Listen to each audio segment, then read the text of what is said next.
Bonjour à toutes et à tous. Aujourd'hui, nous allons parler des pronoms personnels et de la conjugaison au temps présent. Tout d'abord, les pronoms personnels. Certains ont parfois du mal à dire ce qu'est un pronom personnel et à en citer un en français ou en allemand.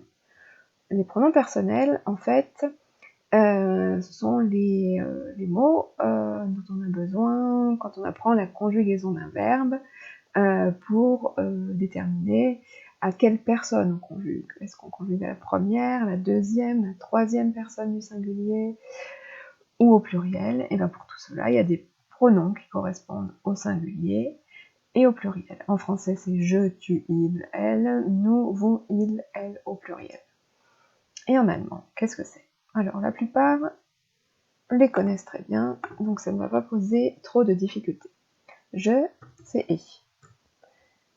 Très important, contrairement à l'anglais, nous n'aurons pas besoin de majuscule au i de i.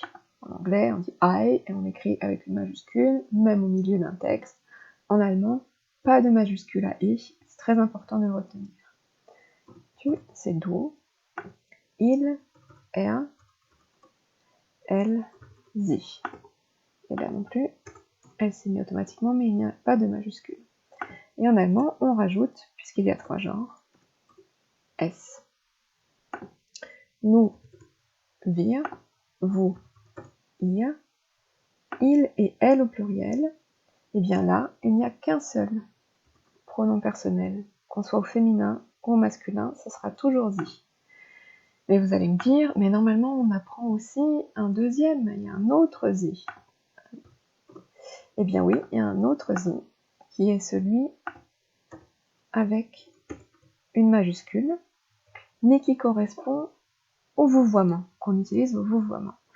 Donc, en français, pour le vouvoiement, on utilise le pronom personnel vous. Madame, pouvez-vous répéter?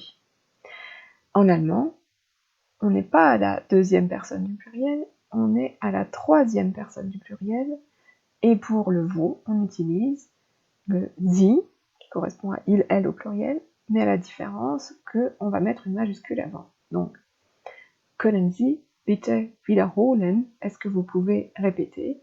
Le sie sera écrit avec une majuscule. Par contre, notez et retenez que quand vous voulez dire il, elle, au pluriel, son, ceci, cela, là, il n'y aura pas de majuscule. Donc en fait, dans la plupart des cas, quand vous-même vous l'utilisez en expression écrite, il est fort probable que vous n'ayez pas à utiliser le vouvoiement, sauf si par exemple vous écrivez un courrier à une personne que vous êtes censé vouvoyer, mais vous-même, vous n'utilisez pas le vouvoiement, vous dites les Allemands font ceci, ils font cela, etc. Les jeunes, ils sont actifs, etc. Et bien tout ça, il ne faudra pas mettre de majuscules. Ça c'est une erreur très très courante, parce que comme vous les apprenez ensemble, ces deux personnes qui correspondent à la conjugaison à la troisième personne du pluriel, et bien vous croyez qu'il faut toujours mettre une majuscule Asie au pluriel en allemand, que c'est une faute de ne pas en mettre. Or, c'est une faute d'en mettre. La plupart du temps, il n'y en a pas. Il n'y en a que si vous-même, vous voyez quelqu'un. À noter que dans les consignes d'examen, vous avez justement ce Sie au pluriel. Lesen Sie den Text. Mais là, l'examinateur s'adresse à vous et vous demande de lire le texte. Donc, lisez, s'il vous plaît, le texte. Il vous voit. C'est pour ça qu'il y aura le S majuscule. Mais sinon, il n'en faut pas. Notez, attention, il faut toujours accorder le verbe et son sujet. J'y reviendrai à la fin de cette vidéo, c'est aussi une source d'erreur très courante. Maintenant que vous avez les pronoms personnels, ich, du, er, sie, etc., il faut retenir les terminaisons. Je vous les rappelle, pour ich, la terminaison sera e, pour du, la terminaison sera st, pour er, sie, s, t, pour wir, en, pour ihr, t, et pour sie, les deux sie, en. Mais alors, comment on s'y prend pour conjuguer? Alors, prenons le cas du verbe régulier, du verbe faible, lernen, qui veut dire apprendre. j'ai besoin de son radical. Pour trouver le radical, j'enlève le en de l'infinitif, puisque lernen, c'est un verbe à l'infinitif, donc j'enlève la terminaison de l'infinitif, et j'obtiens ainsi le radical. C'est à ce radical-là que je vais ajouter les terminaisons E, ST, T, EN, T, EN. Par exemple, ich lerne, du lernst, er lernt, wir lernen, ihr lernt, sie lernen, donc il, elle au pluriel apprennent, ça fait sie lernen sans majuscule. Mais si je vous vois quelqu'un et que je lui demande par exemple apprenez-vous l'allemand, monsieur, eh bien ça sera lernen Sie Deutsch. Et si je l'écris cette phrase, je mettrai un S majuscule en pronom personnel. Sie. Même chose, autre exemple, schwimmen, eh bien je me contente du radical, je n'ai pas besoin de EN, et c'est à ce radical-là que j'ajoute E, ST, T, EN, T, EN et EN.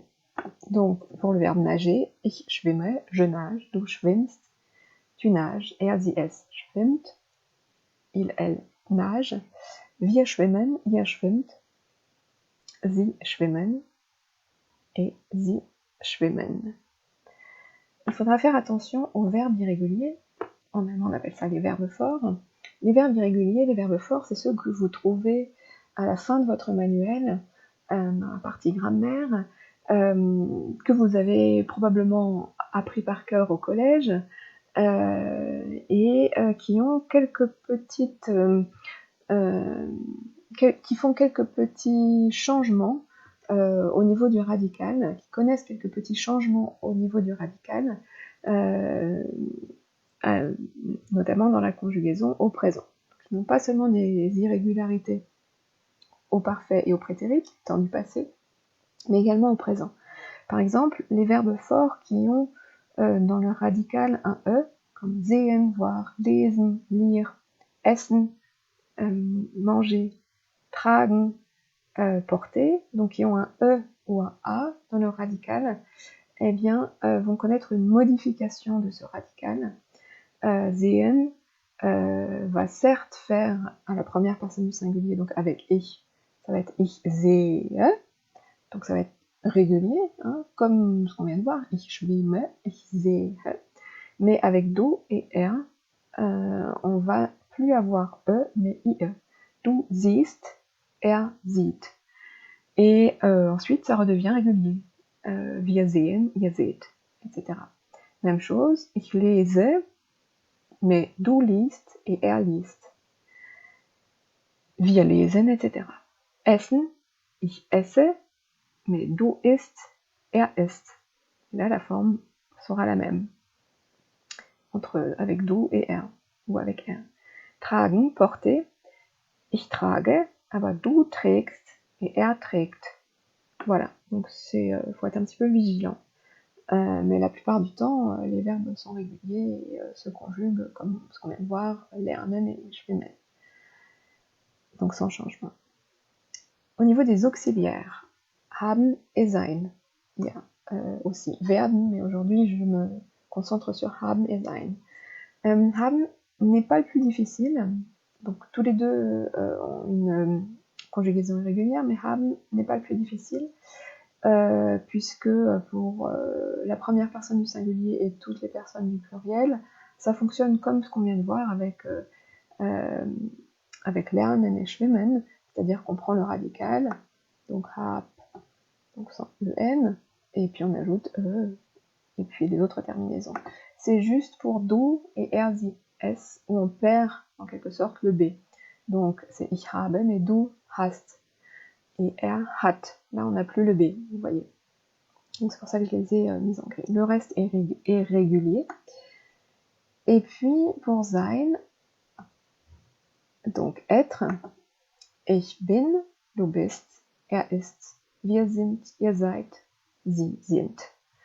Donc là, il faut l'apprendre. Il est irrégulier, mais vous avez absolument besoin de le connaître et de savoir le conjuguer à toutes les personnes, donc avec tous les pronoms personnels.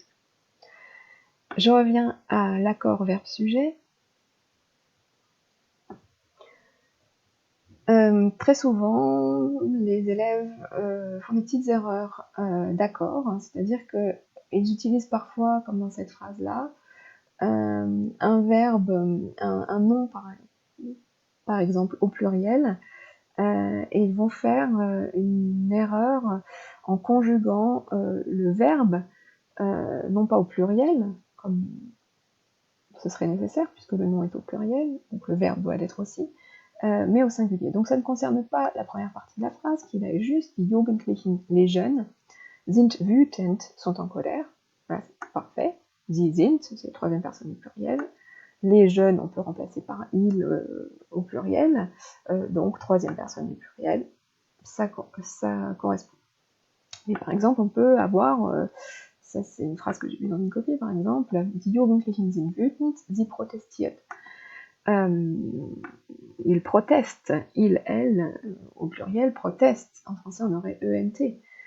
Troisième personne du pluriel, là ça ne va pas. Le T, c'est la terminaison, par exemple, de la troisième personne du singulier, mais au pluriel, on a EN. Et ici, le sie n'était pas le sie ici pour dire il, pour dire elle au singulier, mais je pense que l'élève voulait dire il au pluriel. Alors là, c'est une difficulté parce que le pronom est le même à la troisième personne du singulier féminin et à la troisième personne du pluriel masculin-féminin.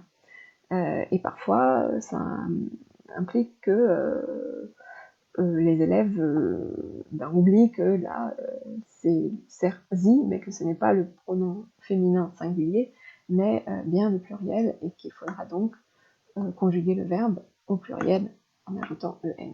Donc il proteste, ent, sie protestieren. Mais parfois on a le cas inverse, un pronom personnel sujet troisième personne du singulier masculin, er, donc normalement on devrait avoir er denunziert, mais parfois vous êtes tenté d'utiliser, je ne sais pas pourquoi, l'infinitif et d'oublier qu'il faut conjuguer le verbe et en tout cas l'accorder avec son sujet. Donc sujet au singulier, verbe au singulier.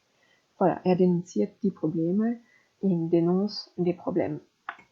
Et là, il au singulier. Et pas il avec un S, là ça aurait été juste.